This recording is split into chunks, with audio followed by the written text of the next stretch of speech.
যদি তুমি কোথাও লেখা পাও যে 0.007, এটাকে যদি বলা হয় যে একটা ভগ্নাংশ আকারে অর্থাৎ প্রকৃত ভগ্নাংশে প্রকাশ করো, তাহলে কি করবে? অথবা তোমাকে যদি বলা হয় 7কে 1000 দিয়ে ভাগ করো, তাহলে 7কে 1000 দিয়ে ভাগ করে তুমি দশমিক ভগ্নাংশে পৌঁছে যাবে খুব অল্প সময়ে। কিভাবে তুমি করতে পারবে? এটাই আজকে আমাদের আলোচনার বিষয়বস্তু। 0.007 আর 0.07 আর 0.7, এই যে তিনটে সংখ্যা আমরা পেয়েছি, তিনটে সংখ্যায় দশমিক সম্বলিত সংখ্যা, এগুলির মধ্যে কোনটা ছোট আর কোনটা বড় এক নজরে দেখে আমরা কিভাবে বুঝতে পারবো? সেটা আমরা যদি প্রসিডিওরটা শিখে নিতে পারি, তাহলে আমাদের কাছে একদম ইজি হয়ে যাবে।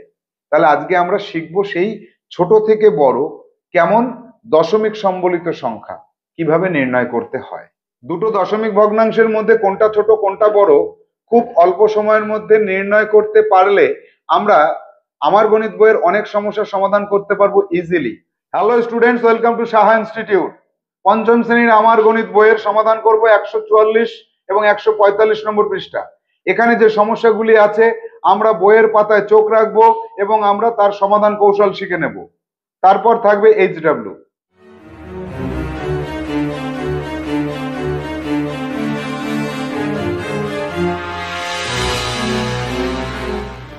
আমার গণিত বই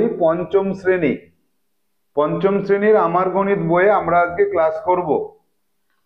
হ্যালো, হ্যাঁ হ্যাঁ, হ্যালো।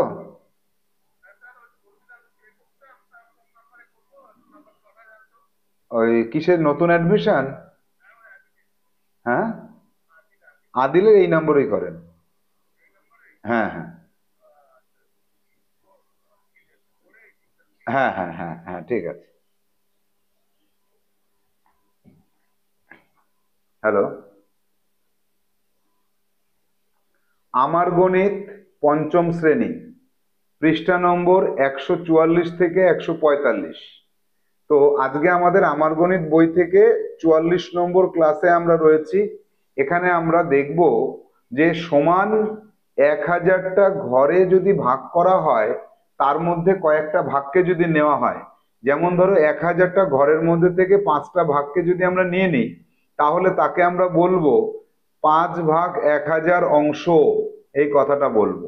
এই যে ধারণাটা পেলাম, এই ধারণা যে 1000টা সমান ঘরের মধ্যে থেকে আমি যদি 5টা ঘরকে নিয়ে নিই, তাকে লিখবো 5/1000।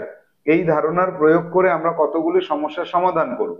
দেখো, আমাদের বইয়েই রয়েছে যে এক দাগে যে সমস্যাটা পাচ্ছি, 1000 ভাগের মধ্যে থেকে 20টা ভাগ যদি তুমি নিয়ে নাও, তাহলে সেটাকে কিভাবে লিখবে?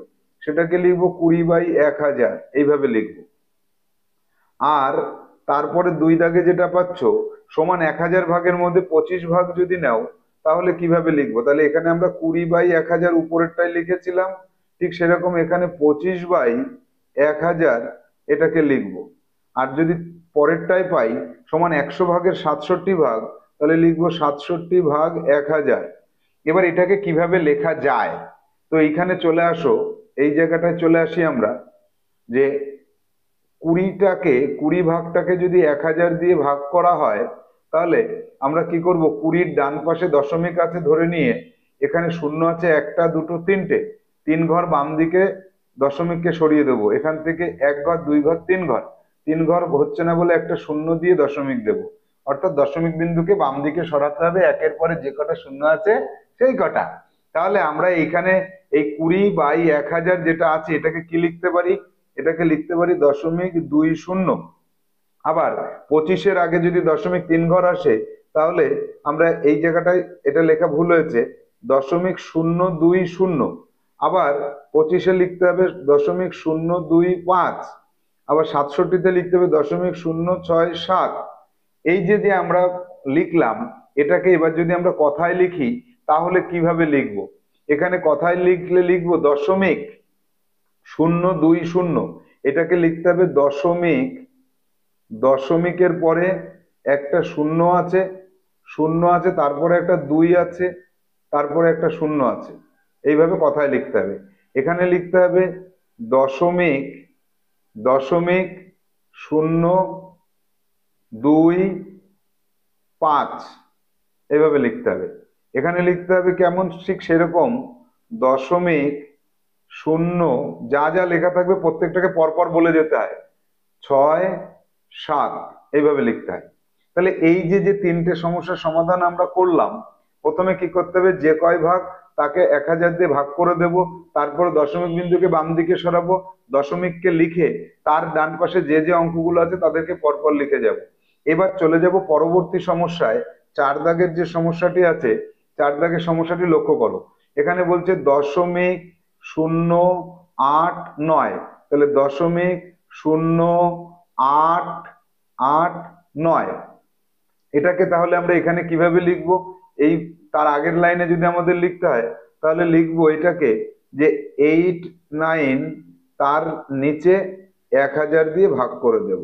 সেটাকে আমরা এখানে কিভাবে লিখবো, এখানে লিখতে হবে সমান 1000 ভাগের 89 ভাগ, মানে 89 ভাগ, এই কথাটা লিখতে হবে।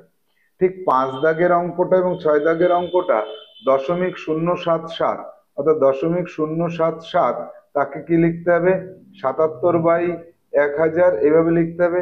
এখানেও তাই লিখতে হবে সমান 1000 ভাগের 77 ভাগ, এই কথাটা লিখতে হবে। 0.099, 0.099 এটাকে কি করতে হবে, 99/1000, এখানেও তা লিখতে হবে সমান 1000 ভাগের 99 ভাগ, এই কথাটা লিখতে হবে। তো আমরা 144 পৃষ্ঠাতে যে সমস্যাগুলি পেলাম সেটার সমাধান কৌশল শিখলাম। যাব পরের পৃষ্ঠাতে। এই যে যে দশমিকের পরে শূন্য দিয়ে তারপরে 0 দিয়ে 7 লেখা, বা দশমিকের পরে 0 দিয়ে 7 দিয়ে 0 লেখা, এর মধ্যে ছোট বড় নির্ণয় করতে হবে। তো ছোট বড় নির্ণয় করার জন্য আমরা এখানে কয়টা অঙ্ক পাচ্ছি, 1টা, 2টো, 3টে, 4টে, 5টা। তো দেখো দশমিকের পরে 0.007, এখানে দশমিকের পরে কটা অঙ্ক আছে এটাকে লক্ষ্য করতে হবে। এখানে আছে দশমিকের পরে 3টে অঙ্ক, এখানে দশমিকের পরে 1টা অঙ্ক। তো এখানে আমরা কি করব, দশমিকের পরে 7-এর পরে আরো 2টো শূন্য যার কোনো মূল্য নেই বসিয়ে দেব। তাহলে এখানেও দশমিকের পরে 3টে অঙ্ক আছে, এখানেও দশমিকের পরে 3টে অঙ্ক আছে। যে দশমিকের পরে সমান সংখ্যক অঙ্ক করে নিয়ে আমরা ছোট বড় নির্ণয় করতে পারি। তাহলে কিভাবে পারি দেখা যাক।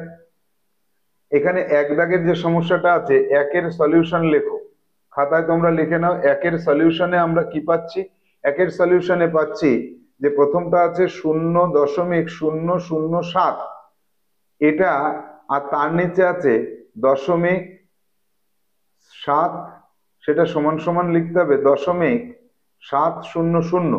3টে অঙ্ক এখানেও পেলাম, 3টে অঙ্ক এখানেও পেলাম। এবার এখানে এটা সমান সমান আমরা লিখবো 7/1000, আর এটা সমান সমান লিখবো 700/1000। তাহলে এইখানে আমরা বুঝতে পারছি নিচের হর দুটো সমান করে ফেলেছি, এই হরটা আর এই হরটা সমান হয়ে গেছে। তাহলে আমরা বুঝতে পারছি 7/1000 এর থেকে বড় 700/1000, এইটা বড়। তাহলে 7/1000 কে আমরা এখানে কি হিসেবে পেয়েছি, 0.007 পেয়েছি, আর এটাকে পেয়েছি 0.7। তাহলে আমার নির্ণয় উত্তর কি হলো, এটা ছোট হলো আর এটা বড় হলো। তাহলে ছোট আর বড়কে চিহ্ন দিয়ে আমরা প্রকাশ করে দিলাম। এই পর্যন্ত করতে পারলে তোমার অঙ্ক সঠিক বলে বিবেচনা করা হবে। এইভাবেই আমাদের এই সমস্যা সমাধানে যেতে হবে। যাব পরের সমস্যা। পরের সমস্যা 2 দাগে দেখো কি বলেছে, সলিউশনে চলে আসো। সলিউশন 2, সলিউশন 2তে পাচ্ছি 0.003, তারপরে পাচ্ছি 0.03, তারপরে পাচ্ছি 0.3। এখানে এক কাজ করবো, একবারে এখানে শূন্য করব, এখানে 2টো শূন্য বসিয়ে দেব। এটা সমান সমান লিখবো 3/1000, এটা সমান সমান লিখবো 30/1000, আর এটা সমান সমান লিখবো 300/1000। তাহলে লবগুলো সব যখন সমান হয়ে গেল, এই যে হরগুলো সমান হয়ে গেল, এইটা, এইটা আর এটা, তিনটেই যখন সমান হয়ে গেল, তখন আমরা কি বলতে পারি, 3/1000 এর থেকে বড় অবশ্যই 30/1000, তার থেকে বড় 300/1000। এবার আমার উত্তরে চলে আসতে হবে 3/1000 কত অর্থ হচ্ছে 0.003, তার থেকে বড় 0.3, এটা হচ্ছে 0.03, তার থেকে বড় 0.3। তাহলে ছোট থেকে বড় আমার সাজানো হয়ে গেল। ঠিক এই রকম ভাবে এইখানে যতগুলি সমস্যা আমরা পাচ্ছি, 3 দাগেরটা, 4 দাগেরটা, 5 দাগেরটা, এগুলো তুমি নিজেই করতে পারবে, এইচডব্লিউ হিসেবে দিলাম। আর টোটাল এইচডব্লিউ কি থাকছে, 144 আর 145 পৃষ্ঠাতে যত অঙ্ক আছে সব অঙ্ক তুমি নিজে করবে, প্রশ্নগুলোকে পাতাবে বইয়ের থেকে লিখে লাল কালি দিয়ে, আর তার যে সমাধান বা উত্তর সেটা করবে কালো কালি দিয়ে। তাহলে আজকে 144 এবং 145 নম্বর পৃষ্ঠা আমার গণিত বইয়ের যে সমস্যাগুলির সমাধান কৌশল তুমি শিখলে, এগুলিকে সবকটা সমস্যা খাতায় ফ্রেশ করে করবে, এবং আমি যখন জমা করতে বলবো তখন আমাকে জমা করে দেখাতে হবে। তাহলে আজকের মতো আমরা ক্লাস এখানে শেষ করব। পরবর্তী ক্লাসে আমরা পরবর্তী পৃষ্ঠার অঙ্ক করবো। টাটা।